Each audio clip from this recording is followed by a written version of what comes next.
Maverick News presents The Rick Walker Show.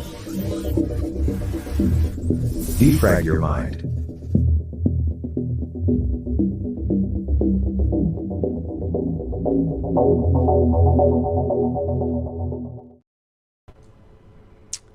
Well, welcome back, everyone. Good to have everybody here tonight. You're watching the Maverick News Channel. We have the Tate brothers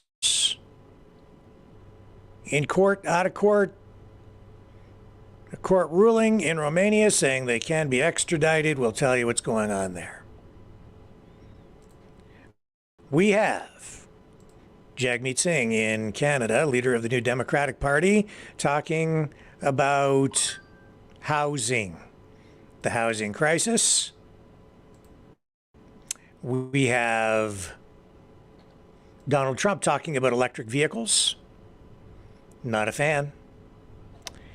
We have Jake Sullivan coming up at the White House. They'll be talking about Haiti and emergency Band-Aid supplemental bridge funding for Ukraine. We have ongoing concerns about the safety of Boeing aircraft. And more discussion, more concern, more scrutiny surrounding the sudden death, suicide, whatever it might be, of 62-year-old Boeing whistleblower John Barnett. We have a teacher shortage across Canada, putting some schools into survival mode. We also have breaking news as of this hour.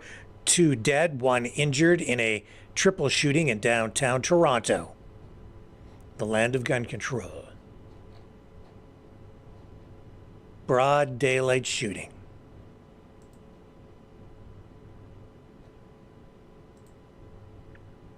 So we have all that, plus another story with Donald Trump talking about the Biden administration's proposed TikTok ban, which he is opposed to,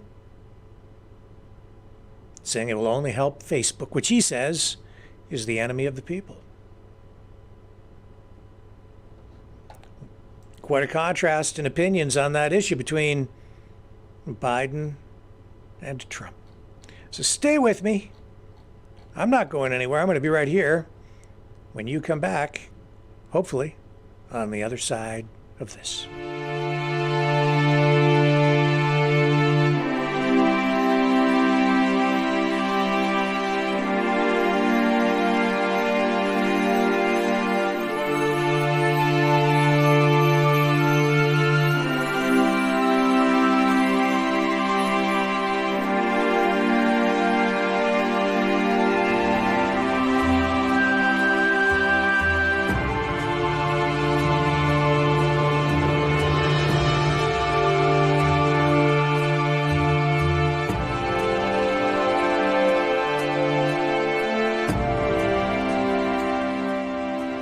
Maverick News.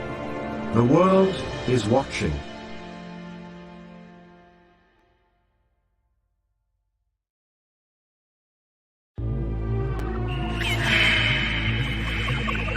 Fighting the Great Reset. By leading the Great Resistance.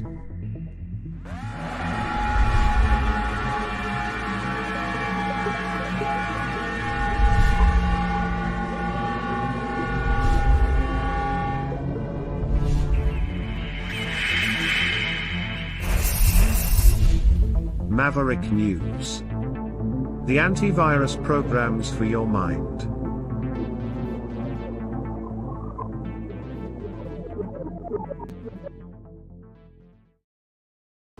So first up, we're going to go straight to the White House. We're going to pick up the news briefing with Jake Sullivan talking about Haiti and temporary bridge support, financing, funding for military aid for Ukraine. Nowhere near the total amount, sort of sitting in limbo as the U.S. government winds its way through the process of approving $60 billion, but they have a tiny little Band-Aid they're going to slap on things. Yeah, they came up with a measly $300 million. So more money going. We'll go to the White House here now and pick up Jake Sullivan. But first, he's going to talk about Haiti, the situation there still continuing to deteriorate. The leader of Haiti, stuck in Puerto Rico at the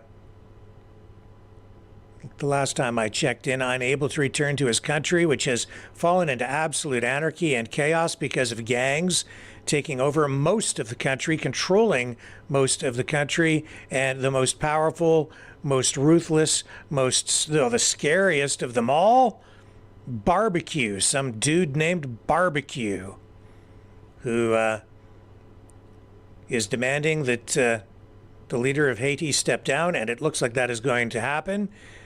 In fact, the leader of Haiti has indicated he is going to do that as soon as they come up with as soon as they name some sort of a new council there, a new interim government to restore stability. But I have a feeling it won't matter at this point. Even if he does step aside, I don't think those gangs are going to turn control back over. I think you're looking at a situation that is just going to continue to get worse as you get all these gangs fighting for position and power. Let's go to the White House here. I beg your indulgence because I have a number of things I want to say at the outset before I open it up for your questions, but I promise I will get to your questions. And before I turn to Poland and Ukraine, I want to start with Haiti and the situation there. I want to underscore that we remain focused on the challenging situation in Haiti, and we welcome the outcome of the meeting in Jamaica yesterday, which was led by dozens of Haitian stakeholders and was designed and in fact took steps towards creating an inclusive, broad, transitional presidential council. We're grateful for the leadership of CARICOM to other international partners, and we can commend Prime Minister Henry for putting his country and Haitians first, agreeing to step down once this council is established. And as you saw, Secretary Blinken, who was there playing a critical role in that meeting in Jamaica, he announced yesterday additional support for the multinational security support mission to Haiti, as well as additional humanitarian assistance. And we urge others to do what they can to enable this Kenya-led mission to deploy in support of the Haitian National Police. We know there's a lot of work ahead, but these are positive steps to pave the way for the Haitian people to elect their leaders, stabilize their country, and determine their future. Now, turning to today's events, as you all know, President Biden looks forward to welcoming President Duda and Prime Minister Tusk of Poland for a joint meeting at the White House this afternoon. President Biden has twice traveled to Warsaw for historic visits in 2022 and 2023, and today he has the opportunity to repay the hospitality of the Polish people and the leaders of Poland. The leaders will celebrate the 25th anniversary of Poland joining the NATO alliance, which is more united, determined, dynamic, and larger than ever, now 32 nations strong after Sweden joined the alliance last week. This afternoon, the leaders will reaffirm their ironclad commitment to the NATO alliance. Let me get that back and for to you. our collective self-defense under Article 5. And they will coordinate in advance of the upcoming NATO summit, which will be hosted by President Biden. And I'm going to fix that audio for you there, too. They will also Here we discuss go. We're back. our shared support for Ukraine in the face of Russia's brutal war of aggression. As you know, Poland has provided significant security assistance to Ukraine.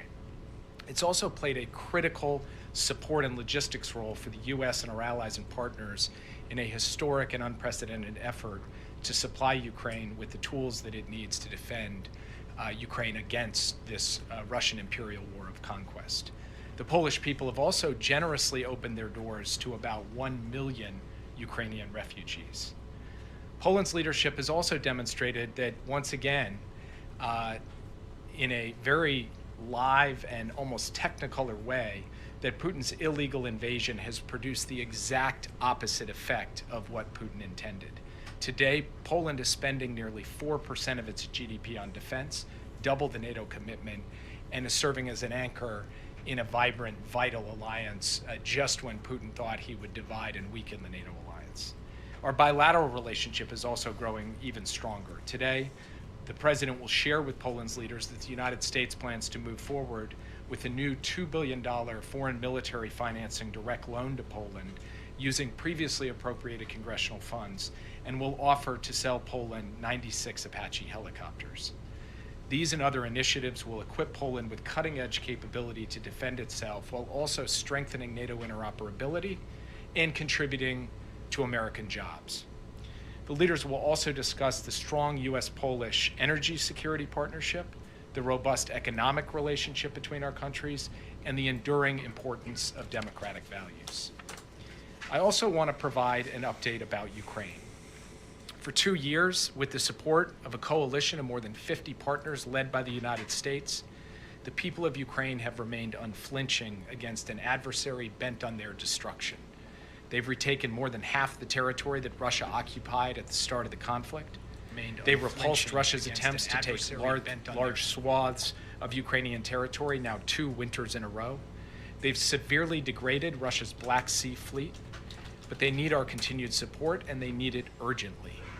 Ukrainian troops have fought bravely, are fighting bravely throughout this war, but they are now forced to ration their ammunition under pressure on multiple fronts. And we're already seeing the effects on the battlefield. When Russian troops advance and its guns fire, Ukraine does not have enough ammunition to fire back.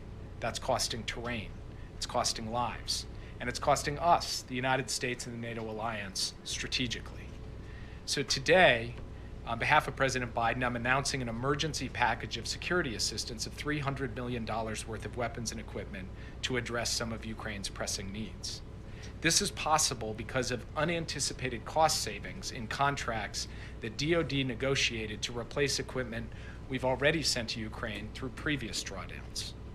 When we sent Ukraine weapons last year, we negotiated contracts to replenish those weapons in U.S. stockpiles. We budgeted the full amount of appropriated funds for those contracts. It turns out we negotiated well. Those contracts came in under budget. So we have a modest amount of funding available. And to put a fine point on it, we're able to use these cost savings to make this modest amount of new security assistance available right now without impacting U.S. military readiness. And the President has directed his team to use these cost savings. This emergency package that we're announcing contains a large tranche of artillery rounds and GMLRS for the HIMARS.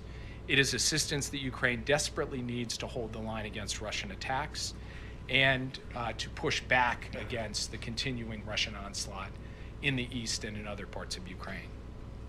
This ammunition will keep Ukraine's guns firing for a period, but only a short period. It is nowhere near enough to meet Ukraine's battlefield needs, and it will not prevent Ukraine from running out of ammunition in the weeks to come. It goes without saying, this package does not displace and should not delay the critical need to pass the bipartisan national security bill. As you all know, we've said repeatedly here in the briefing room, and President Biden said it to the entire nation in the State of the Union last week, that we cannot provide ongoing assistance to Ukraine without significantly impacting our military readiness, absent congressional action. That remains the case despite this modest amount of cost savings that we are putting to use on an urgent basis. Congress must act. The House of Representatives must pass the bipartisan national security supplemental as soon as possible. We all know that if it came up for a vote, it would pass on an overwhelmingly bipartisan basis, just as it did in the Senate. And there is no other way around this.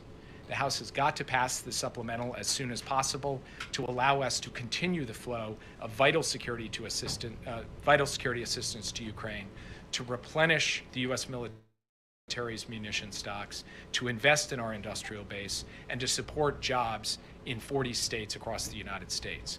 The world is watching, the clock is ticking, and we need to see action as rapidly as possible, even as we do everything in our power to get Ukraine what it needs in its hour of need. And that is another step that we took at the President's direction today. With that, I'd be happy to take your questions. Yeah. First, on Israel, if Israel moves forward with the Rafah operation without having contingencies in place to ensure what you guys believe is adequate safety for civilians, would the White House send any sort of conditionality on further aid?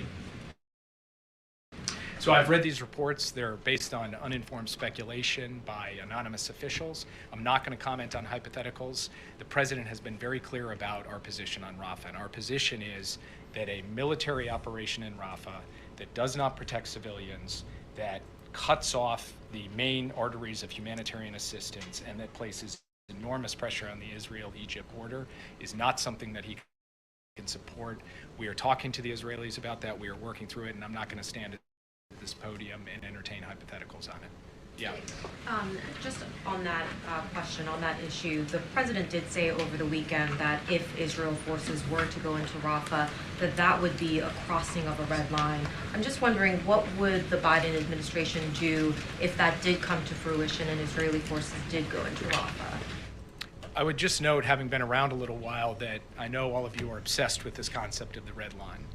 The President didn't make any declarations or pronouncements or announcements. The red line came up in a question. He was responding to that question. I think he gave a full answer to it. I think it's worth going back and reading his full answer to that question. And he answered it completely, so I've got nothing to add to what he said. And again, as I said to the earlier question, I'm not going to get into hypotheticals. We've made clear our concerns about an operation in Rafah. We've made clear our concerns about the fact that an operation would put an enormous number of civilians at risk, and we have not seen a credible plan to protect those civilians. That is the position the United States has set forward. We've been clear about it. We've been principled about it. We're engaged with the Israeli government about our concerns, and again, I'm not going to entertain hypotheticals. The question you was asked, Jake, though, was do you have a red line? For instance, would invasion of Rafah, which you have urged him not to do, would that be a red line? And he answered definitively, it's a red line. Well, I think you stopped conveniently after a single sentence, and it may not have exactly been that sentence. Israel, the defense of Israel and is still keep going, and if you read the full answer, and I'm just going to leave it at his answer because I think he put it in his words, the way he wants to communicate this issue, and the way that he's talking to the Israelis as well. And again, I just want to point out, that the whole issue of the red line, as you all define it, is something that you guys like. It's almost become a bit of a national security parlor game. For the president, he's really focused on the substance, on the policy, on his concern about the protection of civilians, and about Israel being able to sustain a campaign in a way that ultimately leads to an outcome in which the people of Israel are secure, Hamas is crushed, and there is a long-term solution to stability and peace in the region. He believes there is a path to do that, and that path does not lie in smashing into Rafah, where there are 1.3 million people, in the absence of a credible plan to deal with the population there. And again, as things stand today, we have not seen what that plan is. Yeah. Thanks, Jake. On Poland, you mentioned energy conversation. Do you expect that the U.S. will make progress or even maybe secure the second nuclear plant contract during these talks? And the president yesterday said that he didn't believe that additional additional U.S. troops were needed in Poland. That was a request that the Poles were bringing to this meeting. Could you talk through why he doesn't believe that that's necessary, considering the sort of geopolitical climate? Well, just to take a step back and look at the incredible array of assets the United States currently has deployed in Poland, including a permanent combat headquarters, including elements of brigades, including the largest complement of U.S. forces on the ground in Poland at any time. And that's in response to exactly that elevated threat that we see on the basis of Russia's invasion of Ukraine and its bellicose statements about NATO allies, including Poland. So we are looking at an enhanced, effective U.S. presence and a broader NATO presence in Poland and in the countries neighboring Poland. And at any time the president determines that additional capabilities are needed anywhere across the alliance, he's demonstrated the capacity to flow forces rapidly, as we did in the days leading up to the invasion, and that could be land, air, or sea. So the president looks forward to the conversation with the president and the prime minister today. He believes that we are postured well, that our deterrence and defense capacity, both in terms of boots on the ground and in terms of the plans that we have in place to defend Poland should it come to that, are strong. And he has also sent a very clear message, which he is backing up with our force posture, that every inch of NATO territory will be protected. With respect to the question of additional nuclear plants, we've had very constructive conversations with Polish counterparts. I don't have anything to announce from the podium today, but we do look to an ongoing deepening and broadening civil nuclear cooperation with Poland. Very quickly on TikTok, Okay. the president said let's go back to this. This is important, signed actually. the House bill if it passed. Earlier, He's talking about you guys had TikTok said you were broadly supportive but had some concerns. Can you outline what those concerns are, and are you confident that the House bill, which seems like it's teeing up for a vote, would stand up in court and be able to force the sale of TikTok? Well, first, I just want to be clear about what this bill is all about, because a lot of people are going around throwing around the words ban TikTok, TikTok ban. And the ultimate object of the bill is about a question of ownership. Do we want TikTok as a platform to be owned by an American company or owned by China? Do we want the data from TikTok, children's data, adults' data, to be staying here in America or going to China? That is the fundamental question at issue here, and the president is clear where he stands on that fundamental issue. Then in terms of how that gets implemented precisely, that's something that we have continued to stay in touch with the Congress on. And obviously, as you've seen, there's been an overwhelming bipartisan vote in the committee. Now it will come to the floor, and we'll see what happens in the House, and I'm not going to get ahead of that. Yeah. Okay. Jake, so in response to what the president said about the red line, Prime Minister Netanyahu, he ultimately sounded like he vowed to defy what the president said. He said he would press ahead with an invasion of Rafah. So is the president losing influence with Netanyahu? Well, let's just take a step back. You've got the president who, from the very first day that this crisis began, and let's remember, it began with a horrific, vicious, brutal assault by Hamas on the people of Israel, killing 1,200 people, raping and pillaging and causing the most death since the Holocaust for the Jewish people. And the president stood up and said Israel would never be alone. He went as the first ever American president in wartime to Israel to say, I have Israel's back, and he has had Israel's back. He has backed up those words with deeds all the way through, and not just in terms of providing for Israel's security against Hamas and Hezbollah, but a broader constellation of steps in terms of military deterrence to keep this war from spinning out in ways that Israel could not handle. So that's where the president comes into this. He also is going to speak out when he has concerns about the level of protection for innocent civilians in Gaza, the level and access to humanitarian assistance for innocent civilians in Gaza, and he's going to make his views known. Now, Prime Minister Netanyahu is the leader of a sovereign country. He can make determinations about what he's going to do, and let's actually see what happens. At the end of the day, the president has laid out his views about Rafah. He's been clear about them. And that's not just true publicly, but privately we've communicated with the Israeli government on this. We intend to continue to communicate directly with the Israeli government at every level, including between the president and the prime minister, and we will see where things go from here. So we believe that the president has the capacity to engage his Israeli counterparts in an effective way, and Rafah is one element of that. There are other elements as well. And so far, from our perspective, the real issue is what happens on the ground, not so much what happens in the back and forth of words. Why is it communicated in the public sphere? Okay. The record shows So, that they haven't spoken on the phone for nearly bottom a line month. is Biden administration, because of their foreign policies, they have more than a full plate, more than they can honestly handle in many respects. The world is spinning out of control. The United States is sort of in the middle of chaos, trying to figure out what to do, how to handle it. They can't even get adequate funding to Ukraine to support them in a war that they promised. They made promises, and they're coming up short. Such is the state of affairs. That's the reality of the United States democracy.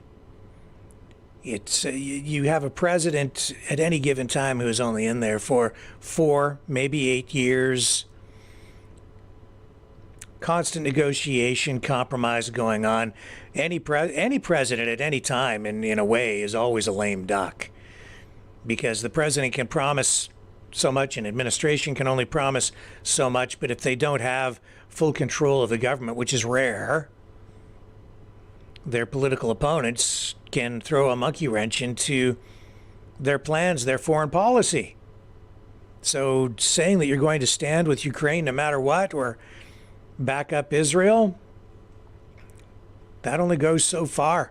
You still have to play the politics at home, and they need your approval, your support, the support of the public, in order to keep the war machine fed and lubricated with cash. A $300 million Band-Aid. Eventually that money, I think, will be approved. That $300 million might hold them over until the cash cavalry arrives in Ukraine with more munitions. And that TikTok ban, or the legislation surrounding TikTok, Elon Musk tonight tweeting about that, saying that the law is not just about TikTok, it's about censorship and government control. If it were just about TikTok, he says, here, I'll show you.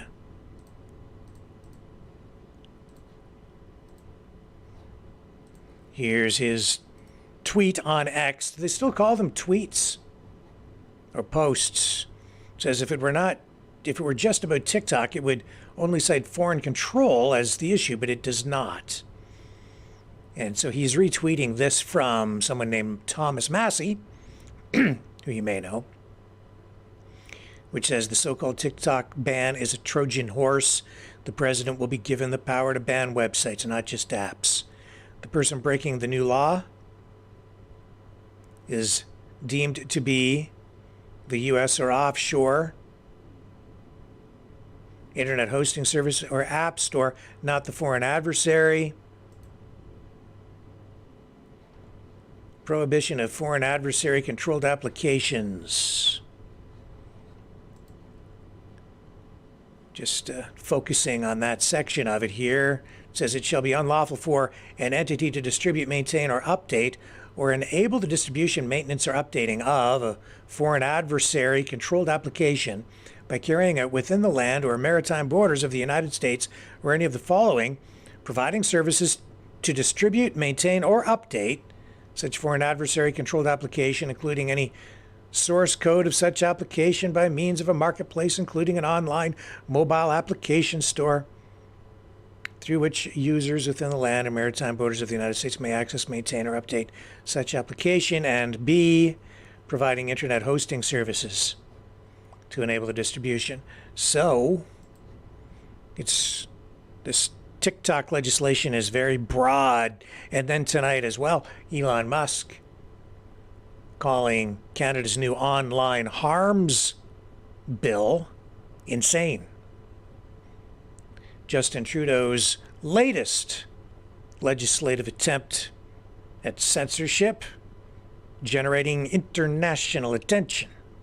I've seen a number of posts and videos produced by pretty high-profile online influencers slamming the online harms bill act. I've also seen within the last 24 hours the CBC state broadcaster mainstream media doing a story talking about some people defending the online harms bill, but also giving it some balance. I see that Margaret Atwood, the famous Canadian author, writer, has come out against it, concerned about the authoritarian nature of it. Donald Trump also weighing in on the TikTok debate. He is now opposed to banning TikTok and has gone so far now that the other way is to say Facebook is actually the true enemy of the people. Here's a post that of his from screenshot from Truth Social. He says, if you get rid of TikTok, Facebook, and Zucker schmuck will double their business. I don't want Facebook, who cheated in the last election, doing better. They are a true enemy of the people. I'll tell you, if Donald Trump is reelected, Zuckerberg better watch his back. Facebook's been on a rampage. They banned Donald Trump, and I don't think he has forgotten. If he becomes president again, Facebook might be in a little bit of trouble. Facebook not treating the Maverick News organization very well these days either, so I have to say I may have just a little bit of conflict of interest in this story, given that we are banned on Facebook, just like Donald J. Trump. Seems somebody don't like what we're doing out there. But that's okay. It's their platform. If they don't want us around, we can take a hint. We'll just go someplace else for now. Maybe someday down the road they'll have a change of heart and our permanent lifetime ban on Facebook will be lifted. Highly unlikely, though. I have no leverage. I don't swing a stick big enough for them to even take notice of. It's not even a popsicle stick, my stick. So I just don't have the power. But Donald J. Trump, he could soon have the power again. And boy, they better watch their step.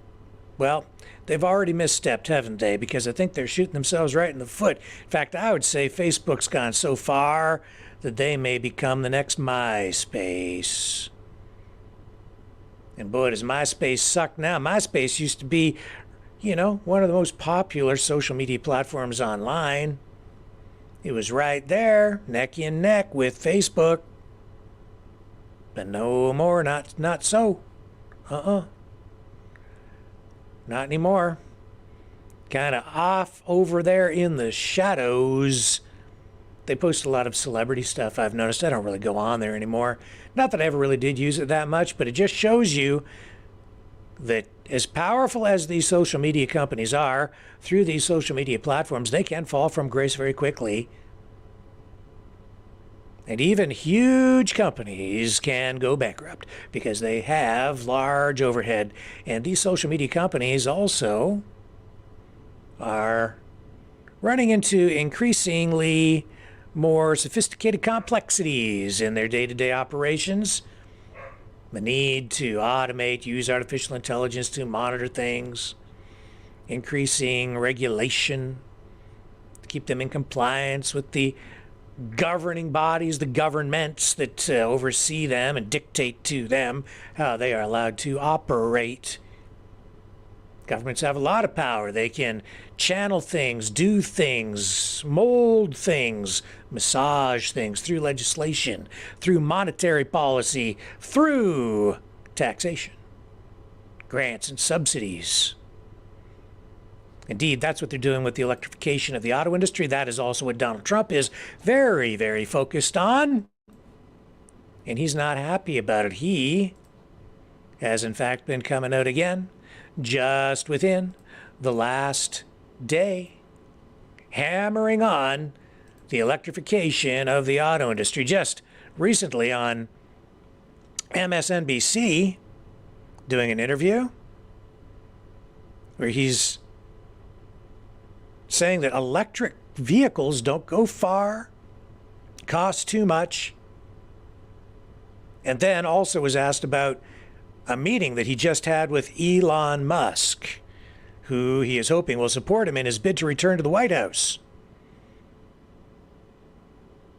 Is that a conflict? Is that going to be a problem? Elon Musk has a real big interest in electric vehicles. Trump wants to support, but Trump has come out against electric vehicles. He says he's not really against them. He just says that you can't build just electric vehicles. He wants to kind of tap brakes on this electrification. Let's listen in on the interview on MSNBC. We'll rewind a day and bring you this. This time around, what did Elon Musk tell you? You think you'll eventually get his support in some way, whether it's just verbal or monetary? I don't know. Look, I've been friendly with him over the years. I've helped him when I was president. I helped him. I've liked him. We obviously have opposing views on a minor subject called electric cars. I'm all for electric cars, but you have to have all of the alternatives also.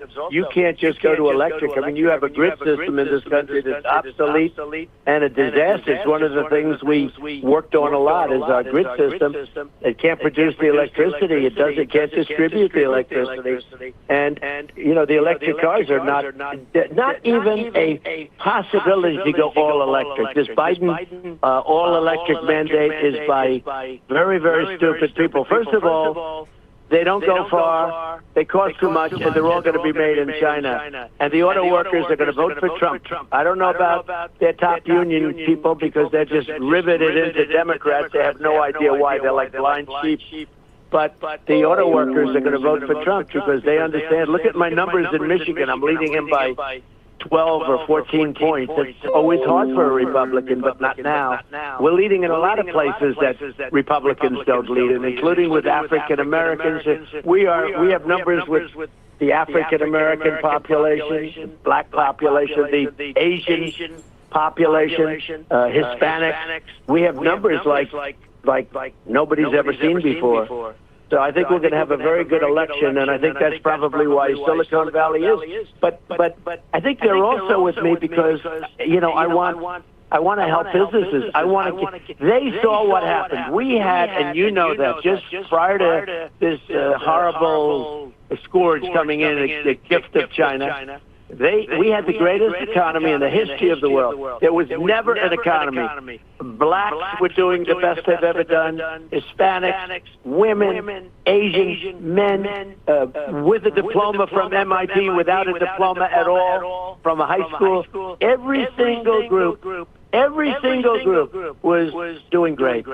And That's the way it is. And we had the greatest economy ever. And we were getting ready to pay off debt. We were drilling. We were doing things. Think of it. I got Anwar approved. It's bigger, perhaps, close, but probably bigger than Saudi Arabia in Alaska. And one of the first things Biden did is end it. Reagan tried to get it. He couldn't get it done. Nobody got it done but me. And nobody else could have gotten it done. Anwar is the biggest, probably the biggest site, Jay, if you look, remember we celebrated that one. Nobody could believe I got it done. And they were getting ready to start drilling, and they were doing it. It's going to be great for Alaska, a tremendous economic development for Alaska. But I got it done, and they ended it. We were going to pay off debt. We were going to do things that were incredible. And then we had an election that I would be very nice to you, show. Didn't go too well. Didn't go too well. Go ahead. Oh, yeah. Oil makes the world go round. In Canada, of course, we just saw the environment minister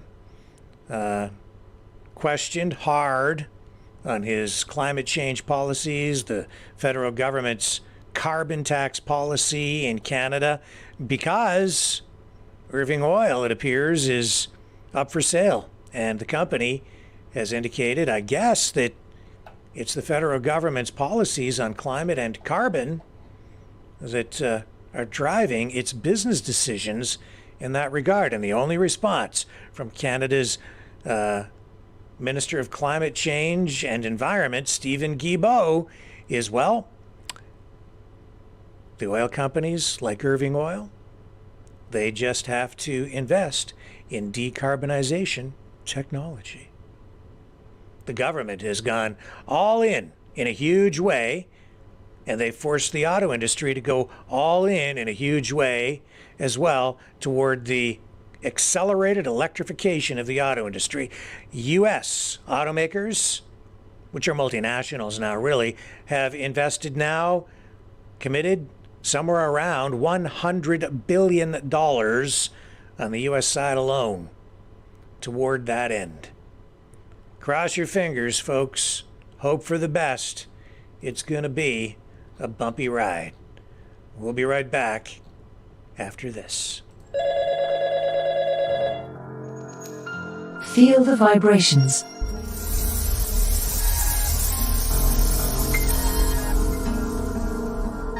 Our quest continues.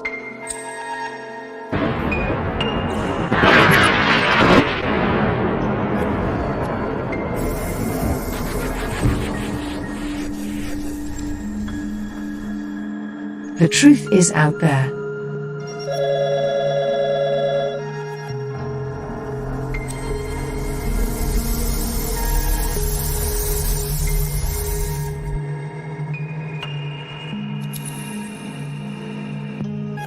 We are Mavericks.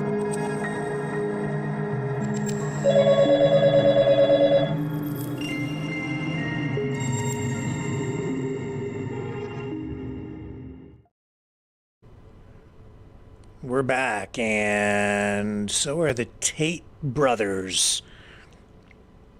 At least they're back in the news tonight. Why are they back in the news? Because Andrew Tate faces extradition to the UK over rape and human trafficking claims. You know, I really don't follow these guys. We ran a clip from them last night talking about John Cena at the Oscars appearing sort of nude. He wasn't entirely nude, but he appeared to be nude, holding just an awards envelope over his privates. And the Tate brothers appeared in an online video slamming Hollywood, slamming John Cena, saying that he was engaging in a humiliation ritual to satisfy the Hollywood elite. I think what they were really saying is the Hollywood Jews. Not that I want to put words in their mouth, but let's just be frank and straight and honest about where people are coming from these days. That's what he was saying. I was kind of taken aback by it, frankly. Didn't really get where he was coming from. I sort of do, sort of don't, sort of do. I kind of do. But these guys, it's a little rich. Criticism like that coming from these guys. As I said, I don't really follow them. I knew they were pretty controversial. But here they are now in Romania, where they've been arrested on allegations of rape and human trafficking. I guess these guys also, I guess Tate has made a lot of money online running, what should I say, how can I put it? I'm not entirely familiar with all of their shenanigans, but is it some sort of like an online porn site of some kind that they have? And, you know, the guy's a self-styled, self-admitted misogynist. Takes real pride in it, I guess. Whatever. Says that John Cena was taking part in a gay master humiliation ritual by appearing sort of appearing to be nude in that comedy sketch during the Oscars. Well, here they are in cuffs, being led back into the paddy wagon today. Here it is.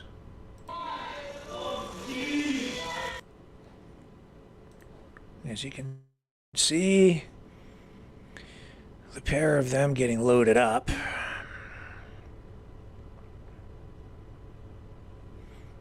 So what's going to happen here, I guess, is the judge ruled today that, so they were arrested overnight, then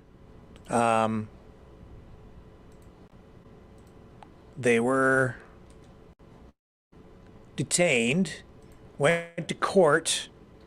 A judge ruled today that they can be extradited, but because they still have a court battle going on in Romania, they are going to deal with that first. When that is completed, then they can be extradited, apparently.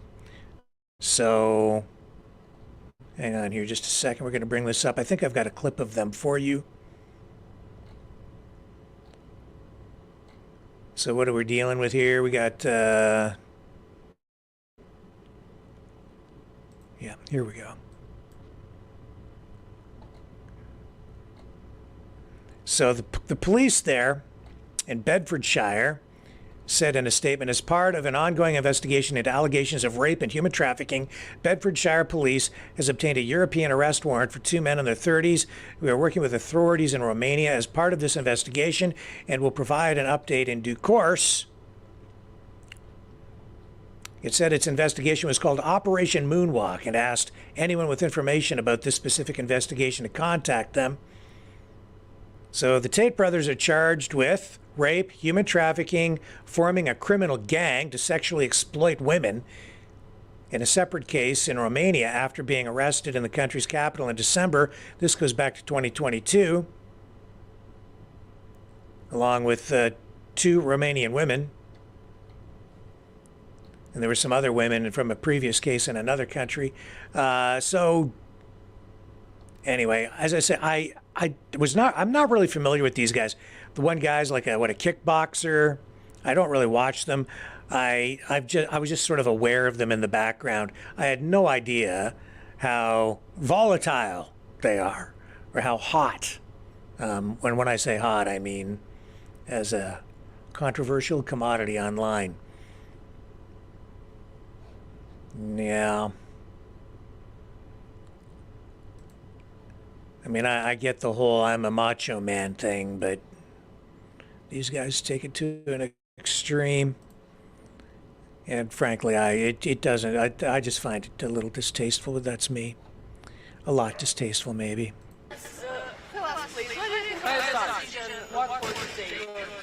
I want to give absolute credit to Romanian justice for making the correct decision today.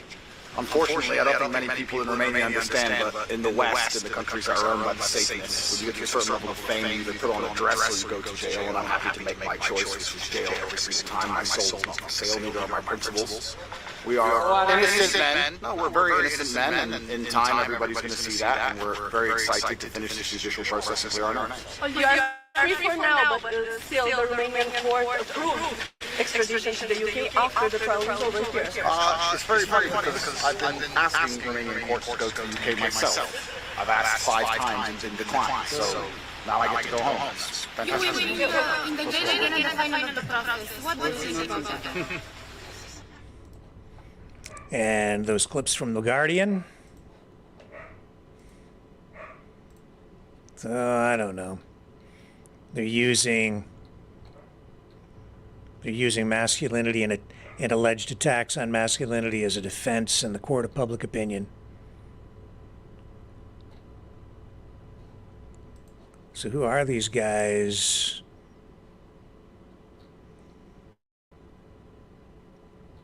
It says women belong in the home, can't drive, and are a man's property. Oh, yeah? You think so? Come talk to my wife. I don't think so. Hardly. Nor would I want her to be. My property. Jesus. Oh. Here. You can find stuff about this online all over the place, these guys. He also thinks rape victims must bear responsibility for their attacks. It's all your fault. And dates women aged 18 to 19 because he can make an imprint on them, he says, according to videos posted online. Yeah, he's got fast cars, money, smokes cigars.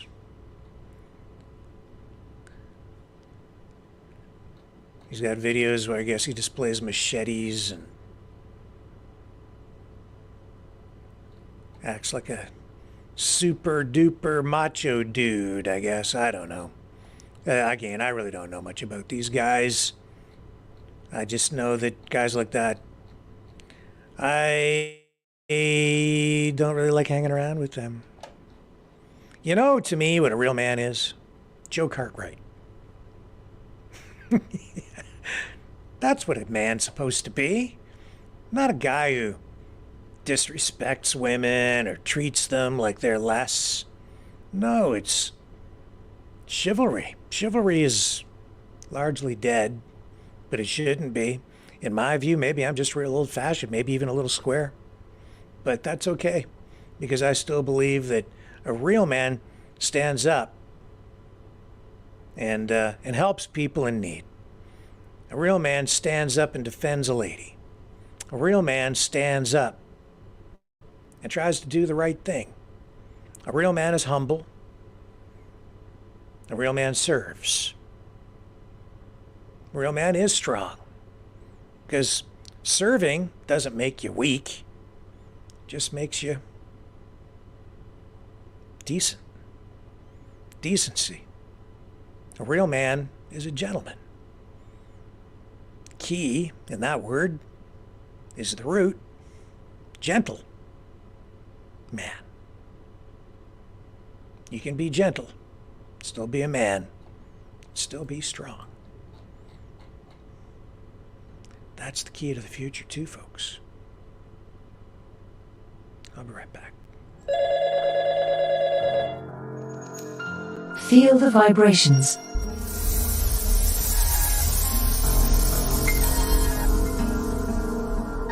Our quest continues.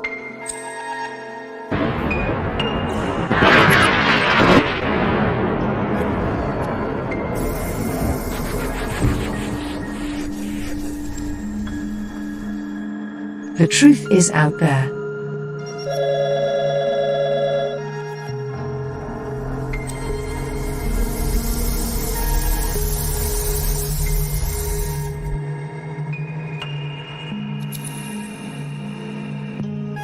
We are Mavericks.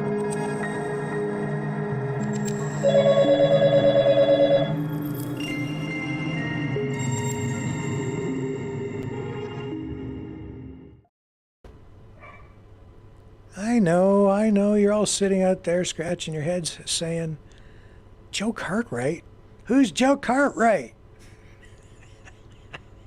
Especially if you're under, like, I don't know, 80. Joe Cartwright, Bonanza, they had the Ponderosa, right? You had Haas and Little Joe and Adam, and you had Pa Cartwright. Ben, who was played by Lauren Green, who had the voice of Doom, former CBC guy who went on to huge fame as an actor. Bonanza, you don't remember Bonanza? This is Little Joe. That's Little Joe right there. Michael Landon went on after Bonanza, after many, many years on Bonanza, to star in and produce Little House on the Prairie. Well, anyway, that, to me, those guys, the Cartwrights, those were real men. At least they, fictional characters, but certainly something to aspire to. Do the right thing. Great show. Always a moral to the story. Lots of lessons to be learned there. Maybe if we just got back to a little bit of Bonanza, the world would be a better place. At least I think so, anyway. So what else do we have to talk about tonight? All kinds of news, actually. And I'll tell you, at the very end of the newscast, the program tonight, we're going to dump off of YouTube because of a potential copyright issue. I have a special video I want to run for you that was sent to me by a friend from afar, talking about kids and education. And I want to run it for you, but I'm not going to do it on YouTube because I'm not sure about the copyright issue. We won't get hit with copyright on Rumble, so we're going to run it over there. So if you're not over on our Rumble channel, I would suggest that maybe at some point in the next little bit, you jump over and switch to the Rumble channel instead of YouTube. I'll put the link in the chat here.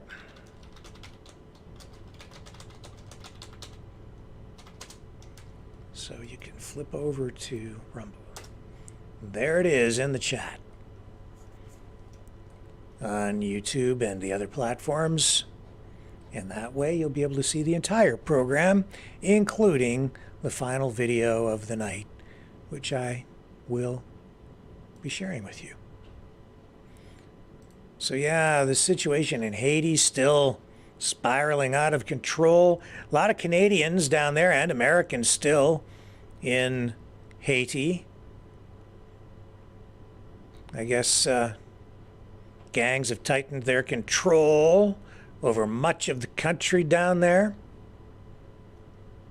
People are saying it's so bad. It's become so bad in the past week, it's impossible to leave the country by road, sea, or air. A lot of people just trapped in there. A lot of people, sheltering in place, afraid to even go out on the streets. A lot of death, a lot of people killed. The country has descended into chaos. It is really, I think, an example of a failed nation state in deep poverty and deep despair. And these gangs, these roving gangs, making things even worse. And isn't it interesting, as much as everybody criticizes the US of A about everything, who do people look to, and Canada too for that matter, but who do people look to for a solution to a situation like this? People who automatically are looking to the US of A. What are you going to do about it? What are you going to do to restore order in Haiti? Well, you're the world's police officer, right? Oh, you shouldn't be doing that. But then when it comes to a situation like this, everybody seems to want them to intervene, get involved, and effect a solution down there, and even if it means sending in troops. Where would the world be if not for the United States. Some might say better off, but I'm not so sure. Just not so sure about that. Because Haiti's Prime Minister, Ariel Henry, is set to resign. Violence is just running rampant through the country. It's become pretty painfully clear that he's not going to be able to return. And so he's giving in to the demands of these gang leaders, including this guy who calls himself, or other people call him anyway, Barbecue. He's probably not going to like me because I'm sitting here sort of saying that with a ring of disrespect and not hiding it so much. Oh well.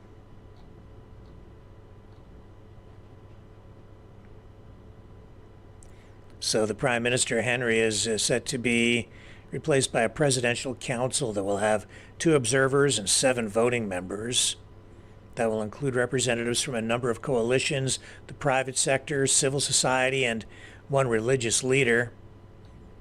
However, I don't know, as I say, if that will even make a difference with that level of chaos down there and these gang members who have emptied the prisons to create even more chaos. And I think they're, using these freed prisoners, criminals, many of them violent, to help staff their private armies. I think that they'll try to continue to hold on to power in some way. I can't see them just turning over power to some new ruling council unless they get some sort of assurances that they're not going to be prosecuted, or they're going to want something. I mean, they've got control of the streets. They've got control of most of the country now. Canada's Minister of Foreign Affairs saying that the Canadian government is welcoming the news of political agreement among Haitian stakeholders that was reached. Melanie Joly saying Canada looks forward to supporting the implementation of the agreement, saying that the Canadian government remains concerned about the security situation in Haiti in a statement that she has posted on X, and she's calling on all parties to work toward a return to stability in the country. And she says that Canada will continue to support the Kenya-led multinational security mission to improve the security conditions for the Haitian people. And we did see the Prime Minister of Haiti flee the country, go to Kenya, and try to get some support there, some military support from that country to come back to Haiti as part of an international force to reestablish control of the country and bring stability back. Too little, too late. Nothing was able to happen fast enough to prevent this chaos from taking hold. So tonight, the world is watching Haiti.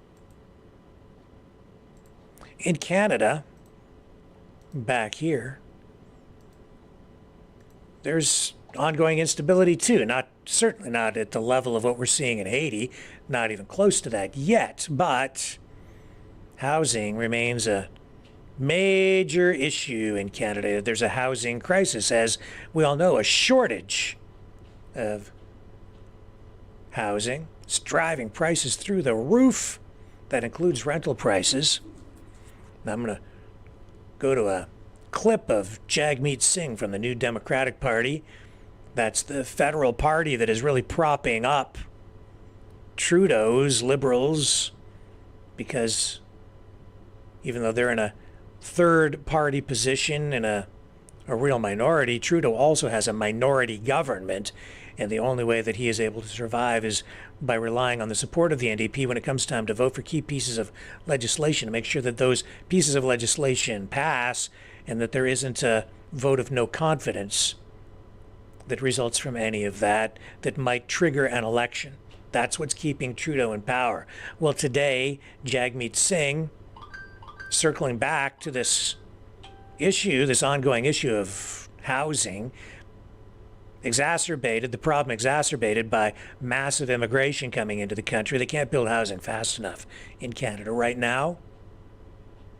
Houses, $1.5 million, $2 million, not uncommon, that were selling for a fraction of that just a few years ago. And studies coming out, including a security or a situation or a state of the country report that we talked about last night from the RCMP, who see this actually as a destabilizing force or factor in the country, saying that anyone under 35 probably will never be able to afford to, the majority of people under 35 will never be able to afford to buy a house now in Canada because of the economic policies of the federal government that have resulted in such massive inflation, such huge spikes in the prices of houses, that it's just simply put it out of reach for most people. That means you have a lot of people now who will be forever renting. Jagmeet Singh saying even that isn't good enough. I don't agree with the solution that he's going to propose to you in this video, because he is a socialist, and I think that those socialistic policies are really to blame ultimately for the problems that we're facing here right now anyway, because they ignore economic realities. But he's calling for more socialism, more public money to be injected into the support of really the he's calling it support for renters essentially, but ultimately it's subsidization. Let's go to Jagmeet Singh, and I'll just let you listen to what he has to say, and then I may or may not comment. These are old arguments. Rent control, it's been shown time and again that it doesn't really work. It has unintended consequences. Like, you get into the economic realities of it, but I'll let Jagmeet Singh speak for himself here on this issue tonight. We're so lucky to have you as a part of the team. And I want to shout out Laura DuPont, also one of our candidates in the Tri-City region, someone who's also a fierce advocate for housing, for people, and proud to have you also on the team. I want to talk to you about the story of what we're going through in our country. And it's a story of corporate greed versus people. And it is a story that's been going on for decades. We have a housing market that is designed to make rich investors richer. And it is working exactly as designed by liberals and conservatives. And this housing market designed by liberals and conservatives to make rich investors rich is not working for people. It's not working for everyday folks. And it means for everyday folks, a constant fear that your rent's gonna go up, constant fear that your mortgage is gonna go up, a constant fear that you're gonna lose your home. And that's what the people here at Tri-Bench felt at this cooperative. They lived in constant fear for years, where they did not know what was going to happen to their house. They did not know if they were going to have a place to call home. And what that means, we heard from one of the residents, it means losing your community. It means losing your family. For a lot of people, where you live and the community around you is your family. Imagine living in constant fear you're going to lose your family. You're not just going to lose your home, you're going to lose your family, lose your sense of identity, and have nowhere to go. That is a story of a housing market designed for rich investors that ignores the reality of real people. And so we're saying enough is enough. This home for people was saved because of the Renters Protection Fund that the BC NDP brought in. This fund, this Renters Protection Fund, kept this building for the community, kept these homes for people. And that's what we want to do across this country. Conservatives and liberals want to continue to favor rich corporate landlords, rich investors, let them keep on making money, and people end up suffering. We're saying enough is enough. Let's actually make people the priority. Let's make the residents of this community the priority. Let's make families, young people, seniors, let's make them the priority, and let's build a housing market that works for them. And one of the first things we need to do is make sure we keep the homes that are affordable. Right now, across our country, for every one affordable home that's being built, 11 are lost. That is a losing battle. We have to stop that.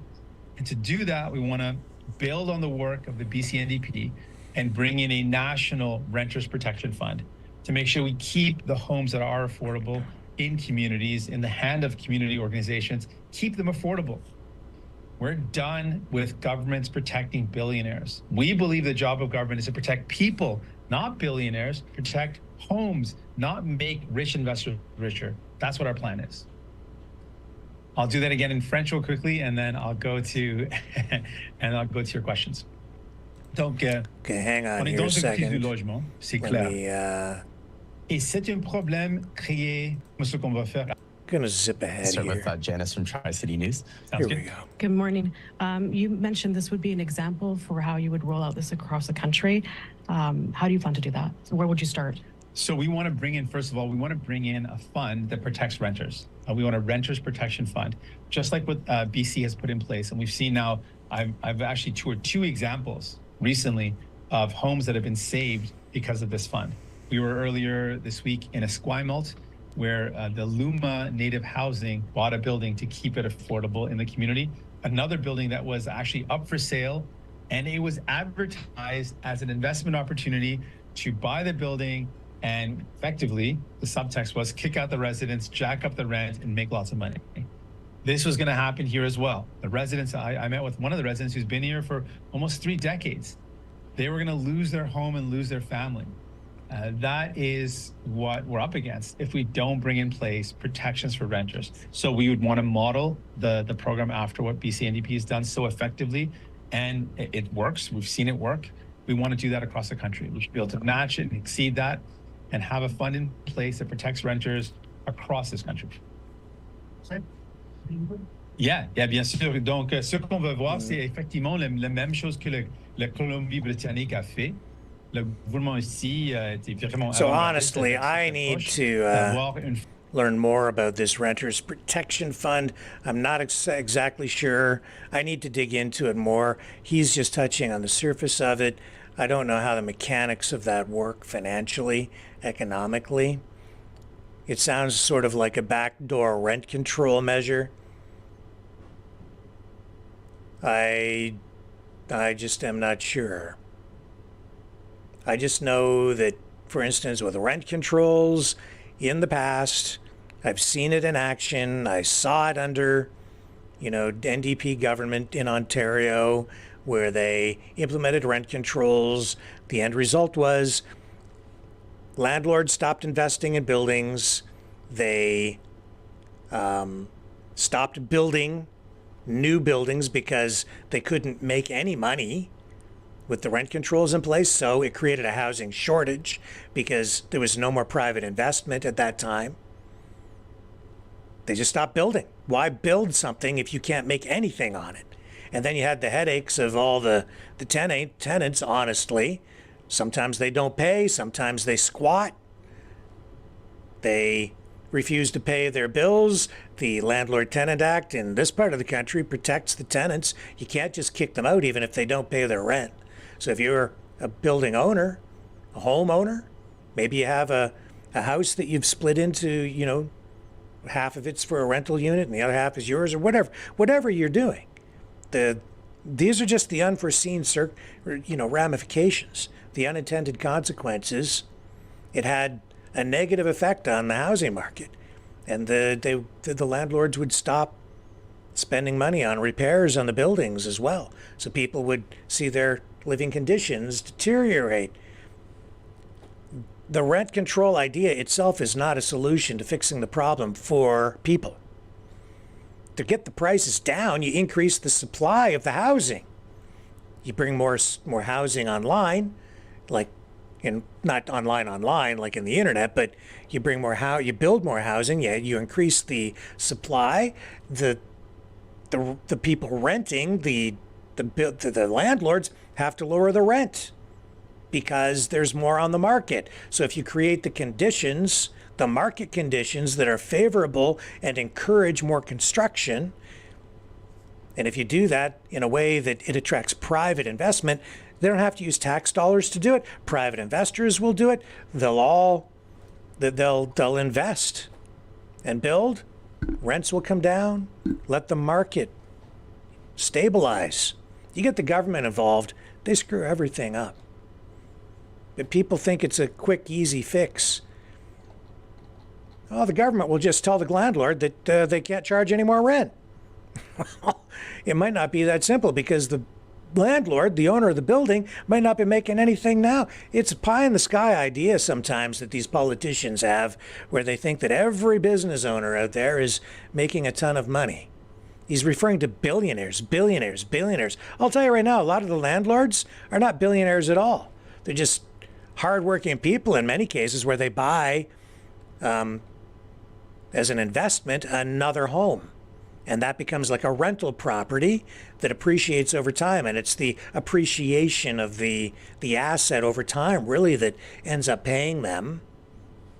But it takes a long time. And they're certainly not billionaires. They might end up being millionaires in the end. Millionaires, maybe. But certainly not billionaires. There are billionaires who own real estate as well.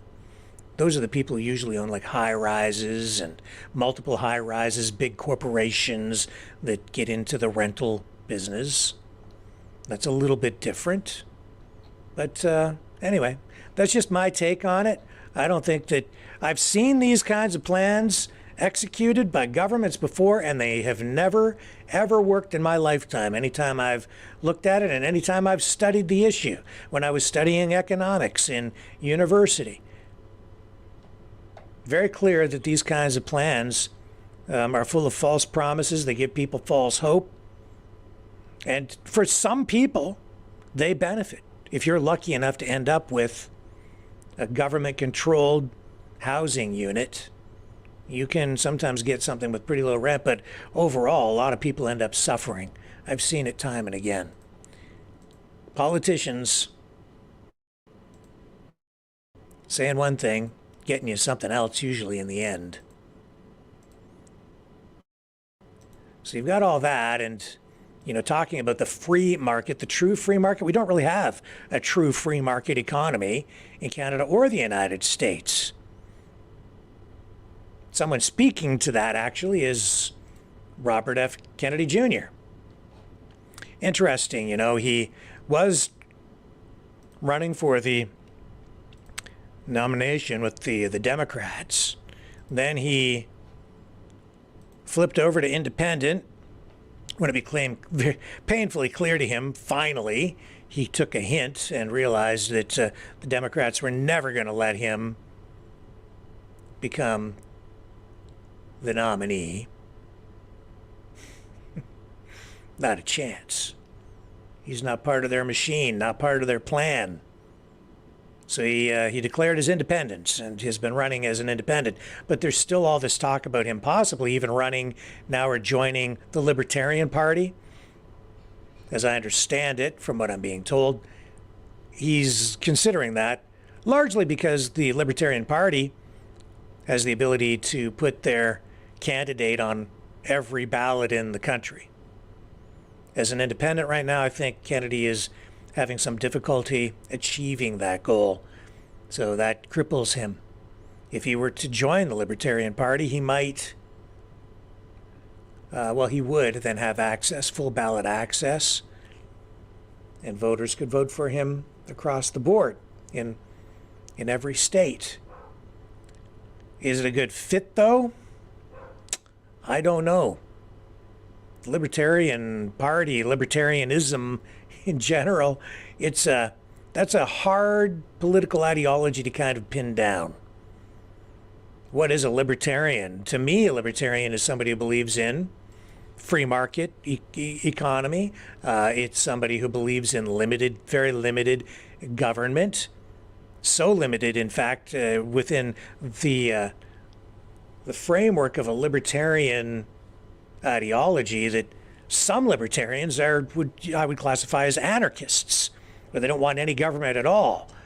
So they would get in there and hang out with the libertarians. But you also get socialist libertarians, liberal libertarians, Democrat libertarians, conservative libertarians, however people kind of define themselves. It becomes pretty murky, murky territory politically when you're trying to really define what a libertarian is. I've got my own idea, and that is limited government and an affection for a free market, a true free market economy.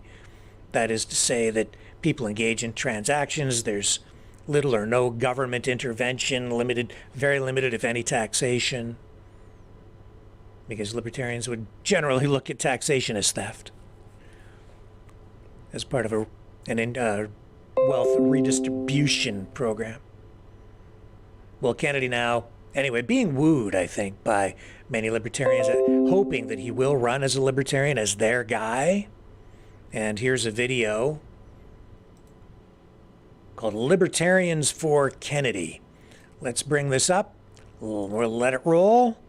And again, I hope I don't get with a hot copyright strike, because every time we run one of these things, the music that they pick for these videos always gets us a copyright hit. But I'll take my chances. Let's take a look at Libertarians for Kennedy. We've seen a handful of outsiders seeking to challenge President Biden and former President Donald Trump as third-party or independent candidates. One is Robert F. Kennedy Jr. Robert F. Kennedy Jr. Robert Kennedy Jr. Robert F. Kennedy Jr. Robert F. Kennedy Jr. Robert F. Kennedy Robert F. Kennedy Jr. Libertarian candidate Javier Milei has become the new president of Argentina. Chainsaw plan of Javier Milei's libertarian government is underway. No gradualism or waiting periods. The changes are already underway.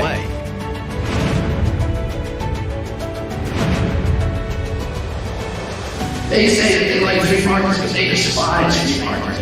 There is no stronger advocate for free market capitalism than myself.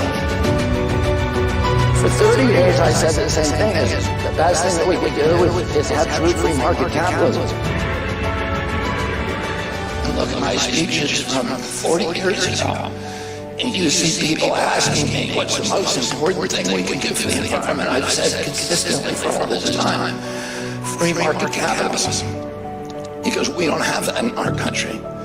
We have corporate crony capitalism. We have this system of cushy, lavish socialism for the rich and a merciless, barbaric capitalism for the poor.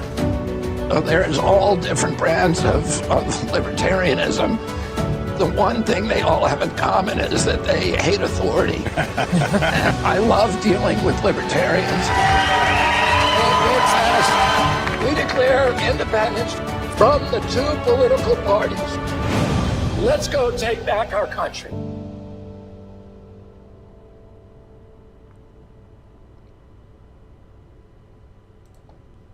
Sorry about the echo there, guys. I did set the audio. I'm just going to check it again.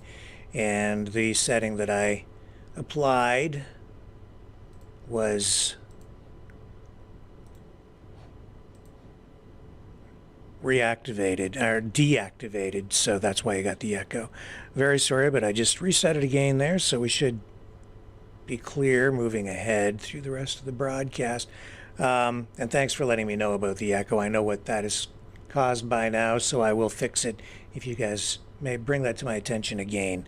It's a problem with the mixer, the audio mixer. Anyway, Kennedy, libertarian, independent, Democrat, kind of all over the map. Is it, what does that say about the candidate? I'm not sure. What does he stand for? Is he a Democrat? What is a Democrat? It makes you wonder, you know? Or is this, we see politicians in Canada flipping from one party to another from time to time, crossing the floor. A conservative becomes a liberal, or a liberal becomes a conservative. People don't like it. People want, I think, from their politicians some consistency. But in this case, is this inconsistent? Is this move from being a Democrat to an independent to possibly a libertarian, is that inconsistent? Is it a sign of inconsistency in terms of conviction?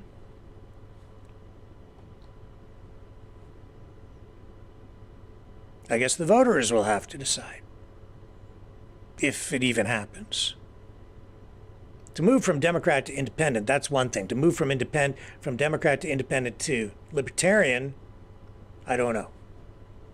I guess it depends on what kind of libertarian you are. I think on the Democrat side, a lot of people might even consider themselves to be sort of libertarian, but you could find that within the Trump movement too. In fact, I think even more so. Politics. Nothing's black and white.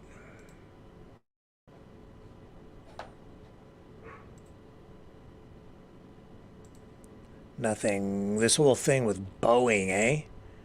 What a mess that is. They have a real PR problem on their hands. Public relations. Another Boeing incident involving a jet that suddenly lost a lot of altitude very, very quickly. People were thrown around inside, 50 people injured. It was such a violent drop. People were literally hit the ceiling of the aircraft. There was blood on the ceiling of the plane. A Boeing 787 on its way to Auckland. I'll show you another headline from it. This is getting international attention. You may have heard about it over the last 24 hours. For Boeing, another disaster on the PR side. 50 people hurt. Nobody killed, fortunately. It dropped abruptly mid-flight. Experienced a strong shake. And as a result, 10 passengers and 3 cabin crew members were taken to a hospital when finally landed. 263 passengers, 9 cabin crew members on board.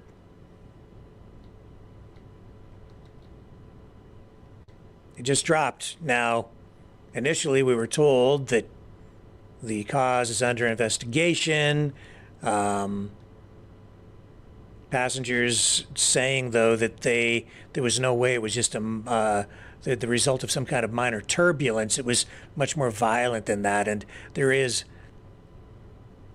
some indication from passengers who have spoken to some media people that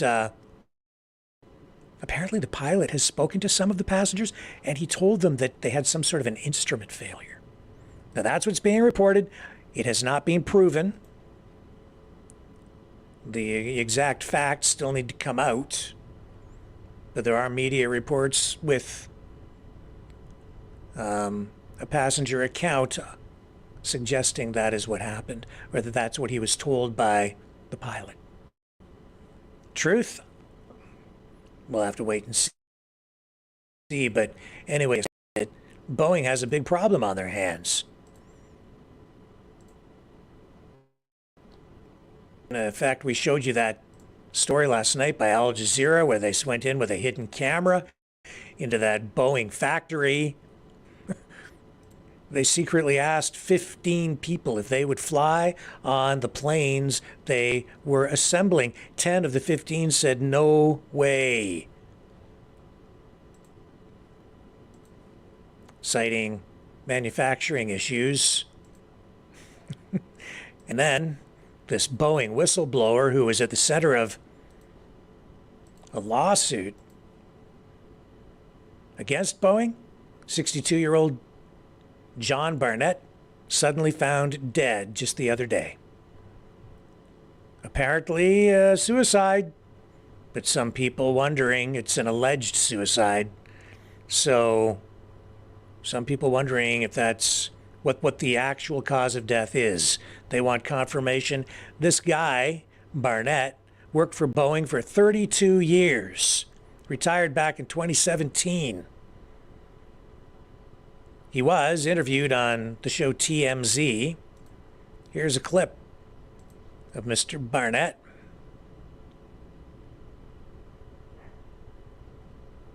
Tell me if there's echo on the audio, guys. We'll run this clip for you now. One, this is not a 737 problem. It's a Boeing problem. Hang on. I didn't set the... Let me bring it back here. Got to bring it back up. Got to do this. And, okay, so you should have audio back, okay?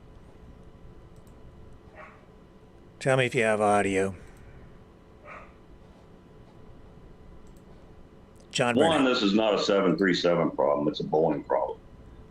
And I know the FAA's gone in and they've done due diligence and inspections to assure that the door plugs of the 737 are installed properly and the fasteners are torqued properly. But my concern is, what's the rest of the airplane? What's the rest of the condition of the airplane? And the reason my concern for that is, back in 2012, Boeing started removing inspection operations off their jobs. So it left the mechanics to buy off their own work. So what we're seeing with the door plug blowout is what I've seen with the rest of the airplane, as far as jobs not being completed properly, inspection steps being removed, issues being ignored. My concerns are with the 737 and the 787, because those programs have really embraced the theory that quality is overhead and non-value added. So those two programs have really put a strong effort into removing quality from the process. When I first started working at Charleston, I was in charge with pushing back defects to our suppliers. And what that meant was I'd take a group of inspectors and actually go to the supplier and inspect their product before they sent it in. Well, I'd taken a team of 4 inspectors to Spirit Aerosystems to inspect the 41 section before they sent it to Charleston. And we found 300 defects. Some of them were significant that needed engineering intervention. When I returned to Charleston, my senior manager told me that we had found too many defects and he was going to take the next trip. So the next trip he went on, he took 2 of my inspectors. And when they got back, they were given accolades for only finding 50 defects. So I pulled that inspector aside and I said, did Spirit really clean up their act that quick? That don't sound right. And she was mad. She said, no. Said the 2 inspectors were given 2 hours to inspect the whole 41 section and they were kicked off the airplane. And as I have watched the reaction to this online, I've seen a lot of streamers, especially conservative streamers, saying that the real problem over at Boeing is DEI, or some would say DIE, diversity, equity, and inclusion. The company has, like most other major corporations in the West, they have embraced DEI and they are hiring people. This is the allegation, that they are hiring people based on criteria other than merit or capabilities, more on social credit scores and how much credit the corporation will get on the social credit side for hiring people from minorities, right? So they can tick boxes on the DEI scorecard. And as a result, quality is suffering because they're hiring people for jobs that they're not, they're not hiring the best, most qualified people or candidates. And these Boeing planes, I don't know, maybe it's just a coincidence, but we've seen so many mishaps over the past few months that it really does make you wonder what's going on. Remember this one? We ran this one. This Boeing plane on fire mid-flight. Oh my God, it's on fire. Oh my God. Sorry. It's on fire. Mom. Holy shit. I hope they're okay. I wonder if they're doing an emergency. Oh. No, it's still doing it. It's still doing it.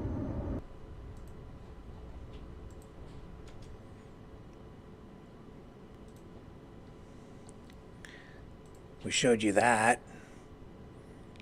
How far long ago was that? That's got to have been 2 months ago, 3 months ago. At least. Then this most recent incident again, there was the one where just from a few weeks ago, where the door blew off mid-flight.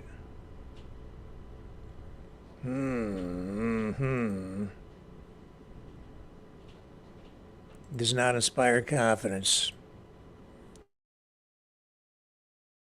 That's for sure. Okay, let's take another quick break. I'll come back. We've got more. On the other side... The information war is raging. Truth without integrity is worth nothing. Maverick News. Because those who have power and those who seek it must be held accountable. The world is watching. Join our family of truth seekers. Donate today and add your voice to the chorus of Maverick Knights. Donate at maverickdonations.com. Truth. Integrity. It's the Maverick way.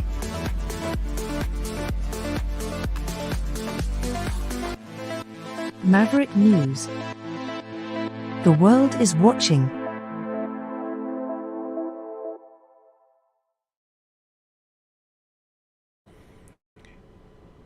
So also tonight, I'm just going to make sure I've got the latest information for you here.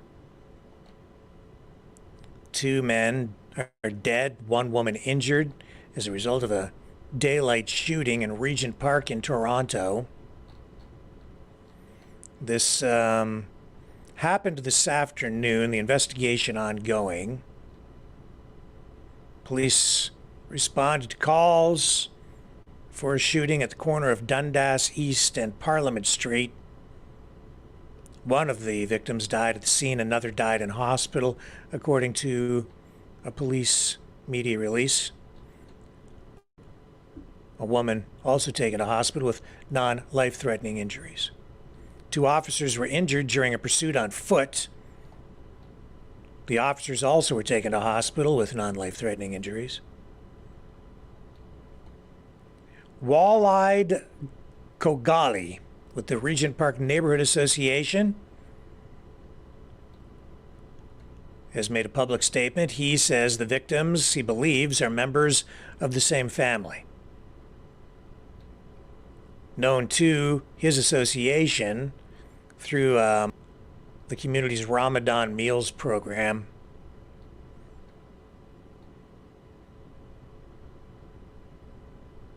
And then he has also come up with a statement calling on the city of Toronto to invest in more resources for the community to bring violence in the community to an end. He wants more mental health interventions. In other words, there's a mental health crisis out there that he has identified, that he is seeing as a community leader, and he's calling on the city to step up to the plate and provide support for people who are in need, and take preventive measures instead of being reactive. He says too many people have died for what are avoidable reasons.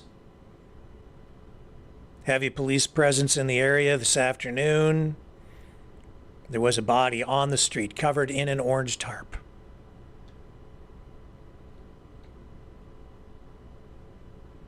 Residents, dozens of them, milling about in the area, looking on as police conducted their investigation.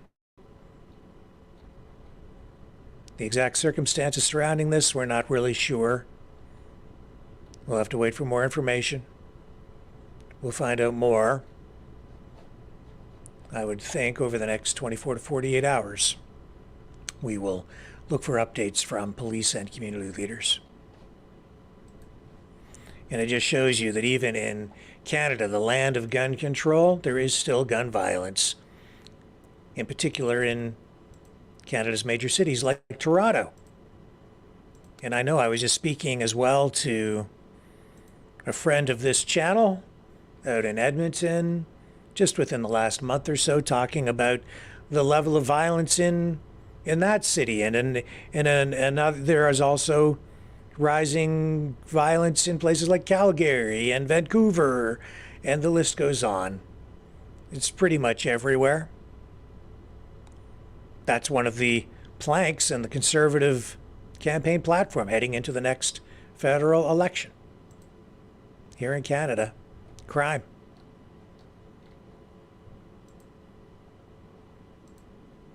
I just want to come back briefly to this whole TikTok ban proposal or issue. I just want to run the clip. I've got this clip now of Donald Trump, and we talked about this earlier in the program, but I just want to come back to it briefly because I want you to hear again what Trump said about this specific issue.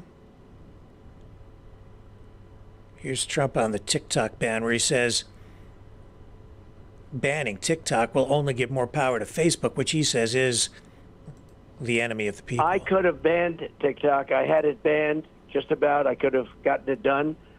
But I said, you know what? But I'll leave it up to you. I didn't push them too hard because, let them do their own research and development.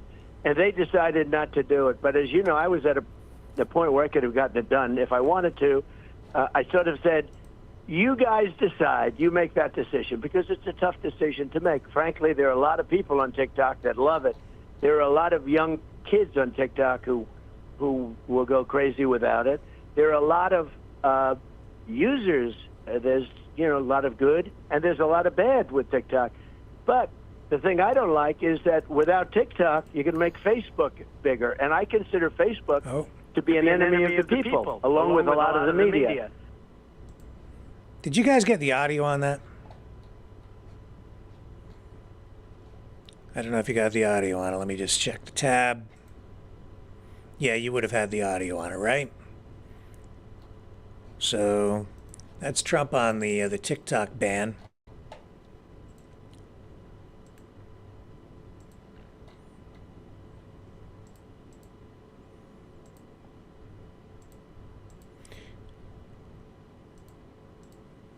And I don't know, the issue here really is, where's the data going? How much is China really a threat? Are they a threat at all? Is this overblown?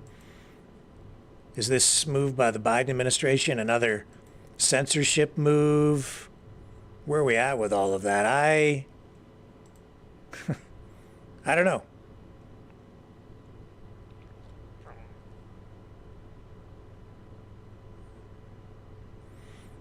Back to the Boeing thing, they found 97 instances of non-compliance in Boeing's 737 MAX program. That included failures to comply with quality control requirements. And the 737 was grounded for a time, as you may recall. Those jets had serious problems, including multiple issues over the past few weeks, setting themselves on fire, which we just showed you, parts dropping off them, losing control midair, which we just saw here within the last day. I don't know. I might be going on a trip soon. I think I might be asking what kind of plane we're supposed to get on.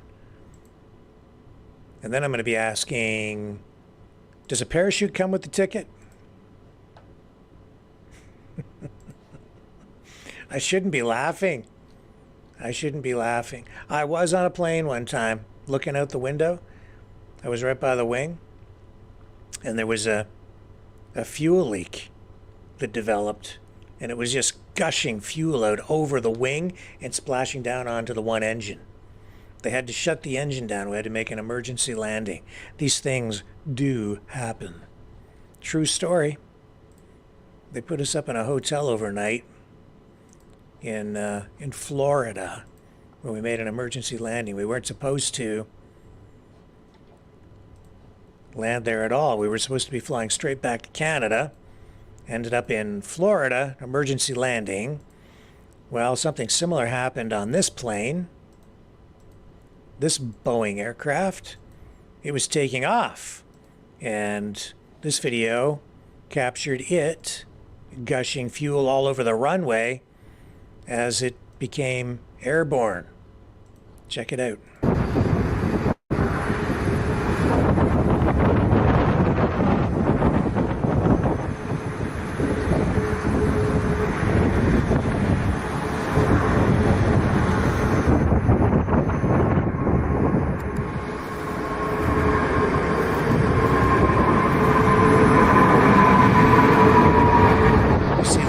coming out the back there, that's fuel. Right there, see?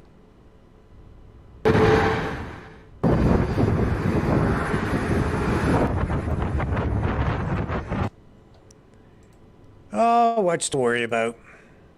A lot. A lot.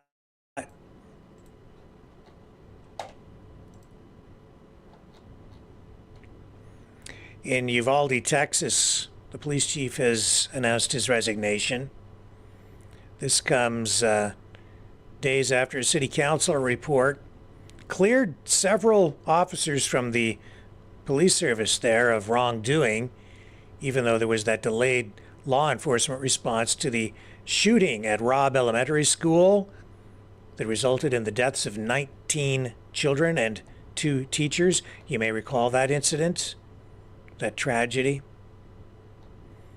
Well, the chief, Daniel Rodriguez, issued a statement saying that after a lot of contemplation, he believes it's time for him to embark on a new chapter in his career. Rodriguez did not make any mention of the report or the school shooting in his statement. It takes effect next month, April 6th. A lot of pressure, a lot of backlash from the community following that school shooting. I think you may remember, as I recall, a lot of the parents, some parents showed up, people from the community showed up at the school as the shooter was inside. They wanted to run in and confront the shooter, and police were preventing anyone from going in to intervene at all. So while the shooter was active inside, police did not respond in an aggressive manner at all, leaving them wide open to criticism.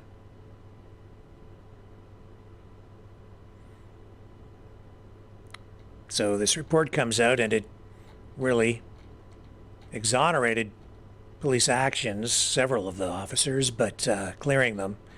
But that still has not been sitting right with members of the community, and you can understand why. Children killed. The U.S. Justice Department back in January blamed the response from law enforcement on a lack of leadership at the scene and a failure to follow accepted police protocols. So the city's report has angered a lot of local residents even more. And now the police chief stepping aside, and I can certainly understand why he would do that. Regardless of what the report says, that's something that's never going to that's a wound that will never heal. And certainly as long as he's in office, it will just linger. Time to move on.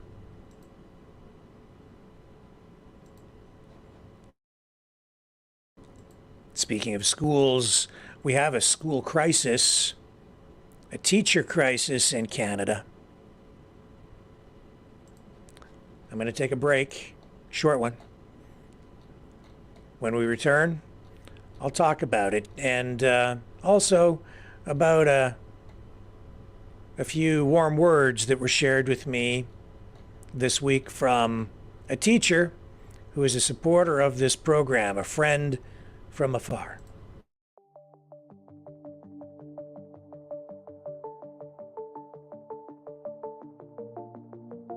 Greetings, brave Mavericks. Our quest for truth continues. We go beyond fake news. Together we expose propaganda. Together we pull others out of rabbit holes. We are maverick thinkers. We are all unique individuals, defenders of individual rights and freedoms, credible, trusted, grounded in reality. Maverick News, Maverick News. Defending free speech, free speech. Donate at freedomreporters.com. Do it now. Tomorrow may be too late. Maverick News. The world is watching.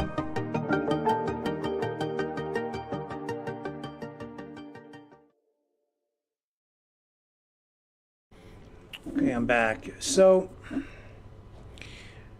this is going to involve this video, which I'm going to run, but I'm not going to run it on YouTube. So if you are watching on YouTube, please head over to our Rumble channel. I will again copy the link for you, put it in the chat here, so you know where to go, so you can continue to watch the program over there. There's the Rumble channel. While you're over there, if you are inclined, please consider subscribing. Rumble is where we need everyone really to go, migrate to. That's where we need to be, because we are not going to be censored, taken down over there. YouTube, we're still on there. We're still hammering away on YouTube, and that's okay. And if you're over on YouTube, please subscribe to our Maverick Live channel. That would be of great assistance to us, actually. We need to grow over there too, I guess. Hopefully hold on to our channels, because we have that, you know, really, it's a pretty substantial channel over at the we have a number of channels, but the one major channel has a lot of viewers, which some people are not aware of, but we have a lot of viewers on that channel. Rumble, though, please check that out. Also, if you like what we do, just a reminder, you can support us by donating at maverickdonations.com. That takes you to the Give, Send, Go, or you can support us at freedomreporters.com. That'll help pay the bills here as well. We're still going through some a cost-cutting exercise here, trying to lean things up a little bit, make sure that we are as efficient and as responsible fiscally as we possibly can be, but we do have overhead. I have managed to find some things that we are able to cut costs on, so we'll be implementing those things and have already started to, so that's a big help. But it's really up to you guys to support the channel, because we don't really get any other kind of revenue at all here. It's all through you. It depends on you. If you like this, this is your place. It's up to you to support it, and I really appreciate the support we've had. At freedomreporters.com, like, share, subscribe. Like, share, subscribe. Don't bother going to Facebook. We're banded. We're banded over on Facebook. No Facebook for us. There's trying to teach me a lesson. I guess somebody's trying to teach me a lesson. Somebody don't like us. But that's okay. Opinions vary. I'm maybe a slow learner, because I just keep on coming back and keep on working and fighting to get everybody closer to the truth, practicing journalism in the way that I really always have, dedicated to, the principles of journalism. And that's what I've learned really ultimately gets you through in the end. Being true to yourself, true to your craft, true to the ethics. Just being true. Is it true? There's the core question. In anything that you're reporting, is it true? I think teachers also have, a strong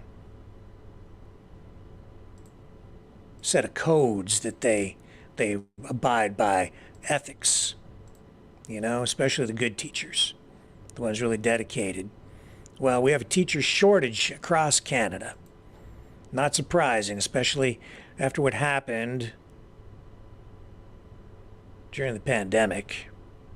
A lot of good teachers lost, A lot of good teachers lost.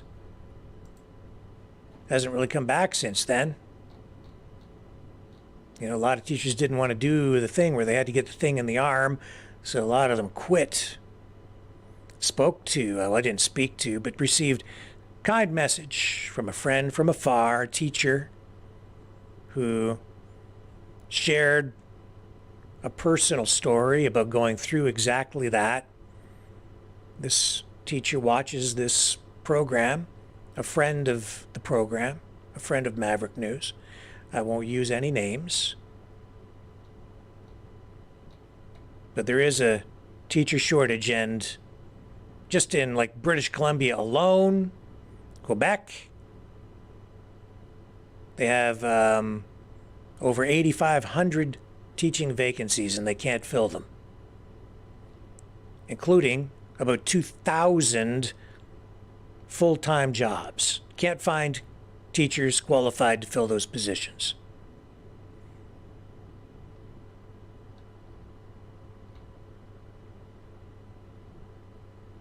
That's in Quebec, just in Quebec, those numbers. And this is a story that is playing out across the country.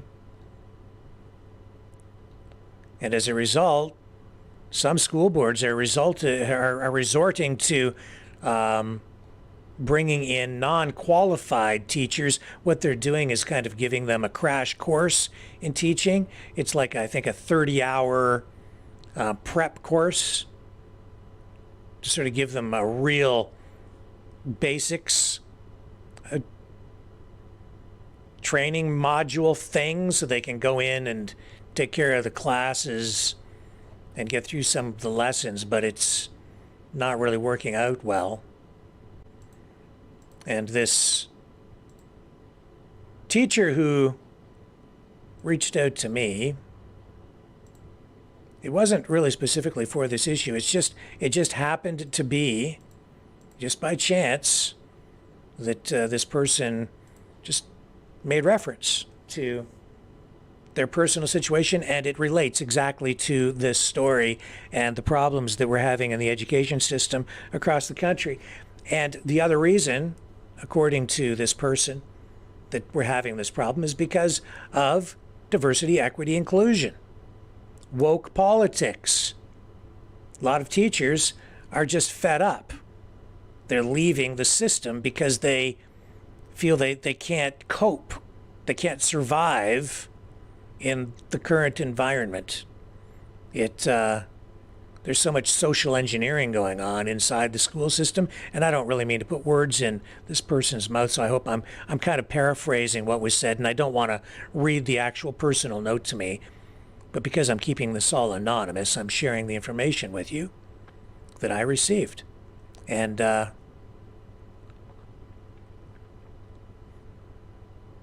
it's pretty clear that the politics has gotten to the point, it's so thick, it's so institutionalized now that it's actually just driving the teachers away. We just had that interview about a week ago with that organization that is setting up teaching pods and basically an alternative private school system for people who are looking for more traditional teaching approaches. So that's one solution that people are trying to put together. A lot of these teachers, though, just exiting the system. I guess they're going off and doing other things. What a waste. What a waste of talent and resources for our society, for our country. It's just another failure of government policy. It just shows how government can really screw things up with bureaucracy that gets out of control and a political agenda that should never really be there to begin with. Too much social engineering injected into the system. Too much radicalization and too much indoctrination, I would say. Too much of a departure away from the things that always bound the country together. Well, this person who messaged me also sent me a link. And it takes us back to the beginning of the pandemic. And we all know what happened. You know, we got the lockdowns, and we got the mask mandates, and then we got the mandatory vaccinations. And boy, that is really what served as the catalyst for everything that lit the fire, wasn't it? Started to burn our country down from within. Back then, the issue was the mandates. That's what people were focused on. Since then, it has evolved into something much more elaborate, maybe something even darker. We're being led down a path toward extreme political polarization, where the solutions to our problems, which we're being told go way beyond just mandates now, that these solutions are old solutions. Communism, fascism, extremism, thisism, thatism, maybe even Nazism. Hardly a solution, just things that have been tried in the past and failed. Given the new situation we're in, the new reality we're in, this new country, this experiment that we call Western society, this experiment that we call Canada and the United States, pretty clear to me that these old ideas simply won't work. And most of what I'm hearing from people who are offering up solutions, new ideas, they're not new ideas at all. They're just old ideas, old solutions. Same old solutions, just disguised, thinly veiled. They're putting a mask over it and changing a few of the words so that people don't recognize what they're actually talking about. It's the same old stuff. It's why I hear history echoing. It's rhyming, if not repeating, right now. So many similarities to the period just prior to World War II. We need to be very, very careful. But there are those out there who I think share a vision similar, if not the same, to mine. A vision of a country that was, that can be again, only even better. If only we just give it a chance. If only we just stand firm and don't give up. Keep working toward the dream that once was a reality and could be again. Keep working and fighting for Canada. Keep working and fighting for the United States and, yeah, freedom. But real freedom, not freedom wrapped in some fancy package that serves as a facade for authoritarianism being delivered to you in the same kind, with the same kind of fake front that we've seen time and again through history from authoritarians who enlist freedom fighters who are really just soldiers, working to install them into a place of dictatorship. Canadians, Americans, we need to resist that. I think we're smarter than that. I have faith in the people. And the video I'm about to show you, it takes us back to the pandemic, at a time when a small group of teachers out in Western Canada decided that they would fight.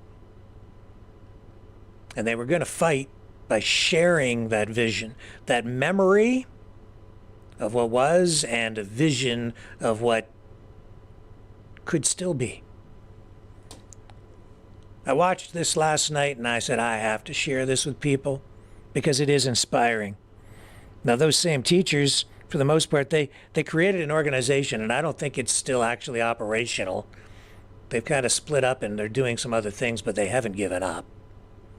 And certainly this friend of the channel, this friend of mine, this friend of yours, this friend from afar, they haven't given up. They're leaving their teaching job. that not giving up, leaving the profession that they love, at least the current job that they have, seeking new opportunities. Confident, though, in the message that was sent to me that they're going to be okay. They will find a path forward, a way to survive and prosper in the face of adversity. They're going to be okay. We're going to be okay. The country's going to be okay if we just keep fighting as individuals, because we can all make a difference. Now, I am going to pull off YouTube before running this. I hope you've all moved over to Rumble. I'm going to say goodbye to YouTube now before I run this video, just so I don't get nailed with a copyright strike again. All right, so thank you for watching over on YouTube. If you haven't moved over yet, we'll see you all back here tomorrow night. Or just go over to Rumble and the show will continue. But there goes one YouTube channel.